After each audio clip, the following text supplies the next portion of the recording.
इतने सुंदर समधि शायद ही पूरे विश्व में कहीं देखने को मिलेंगे। राजा जनक जी दशरथ को प्रणाम करते हैं, दशरथ जी को प्रणाम करते हैं और दशरथ जी राजा जनक जी को प्रणाम करते हैं। जनक जी कहते हैं कि मैं छोटा, दशरथ जी कहते हैं कि मैं छोटा। और हमारे यहाँ किस बात की लड़ाई होती है कि मैं बड़ा, कि मैं बड़ा, कि मैं बड़ा। महाराज जनक जैसे सम्राट, महाराज दशरथ जैसे सम्राट, जब मैया जानकी की विदाई हो रही थी, तो जब महाराज जनक मैया को विदाई दे रहे थे तो दशरथ जी ने हाथ फैला दिए कि प्रभु आप मुझे प्रणाम मत कीजिए, मैं आपको प्रणाम करूंगा, क्योंकि आपने मुझे दिया है और देने वाला सदा बड़ा होता है। ये किसने प्रथा चलाई है कि एक बेटी का बाप झुककर रहेगा और बेटे वाले, ये किसने प्रथा चलाई है? एक बाप अपने जिगर का टुकड़ा आपको देता है और इतना देने के बाद भी आप दहेज मांगते हैं कि 50 लाख की, 1 करोड़ की, 2 करोड़ की, 5 करोड़।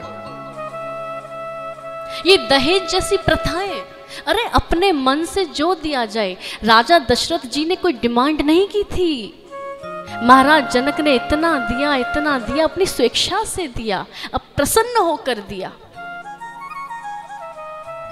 आज कैसे राम राज्य की कल्पना हम करें?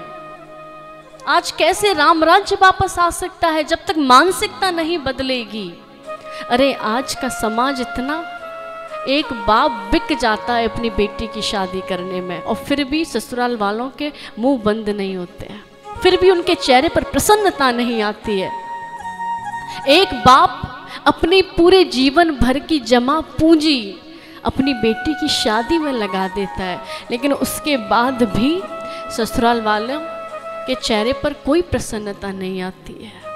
किस प्रकार का समाज हो गया, किस ओर हम चले जा रहे हैं, किस ओर हम बढ़ते जा रहे हैं। देखिए राम कथा ये नहीं सिखाती है आपको।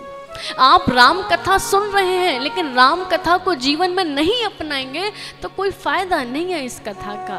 मेरे कहने और आपके सुनने का कोई फायदा नहीं है जब तक विचारधारा नहीं बदलेगी। आप प्रभु के प्रेमी तब तक बन सकते हैं जब आप प्रभु के अनुसार आचरण करेंगे।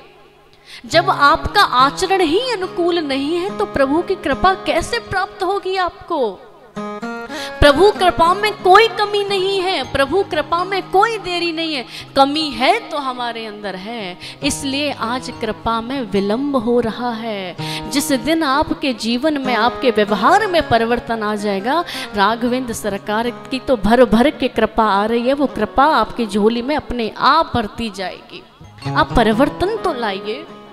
इसलिए जितने भी भक्त इस कथा को सुन रहे हैं, इस कथा को श्रवण पान कर रहे हैं, उन सभी से प्रार्थना करूंगी ये दहेज प्रथा जैसी कुरीतियों को अपने आप से, अपने समाज से दूर करें। यह हमारे यहाँ कोई प्रथा नहीं थी। अरे अपनी स्वेच्छा से जो दिया जाए, अपनी मर्जी से जो दिया जाए उसे सहर्ष स्वीकार करें, क्योंकि एक बाप अपने घर का, अपने जिगर का आपको सबसे अनमोल चीज़ देता है जिसकी बराबरी कोई नहीं कर सकता। तो उस घर की लक्ष्मी का स्वागत करें, सम्मान करें। और बेटियों को जिस प्रकार से आज गर्भ में नष्ट किया जा रहा है, बेटों की इच्छा में बेटियों को मारा जा रहा है।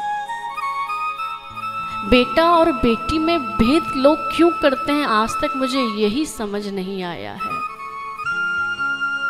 जबकि ये बात नितांत सत्य है कि एक बेटी अपने माता पिता को जितना प्रेम करती है, एक बेटी अपने माता पिता के सम्मान की जितनी फिक्र करती है, उतना एक बेटा कभी नहीं कर सकता। मैं बेटों को गलत नहीं कह रही, लेकिन बेटियां अपने आप में अद्भुत हैं।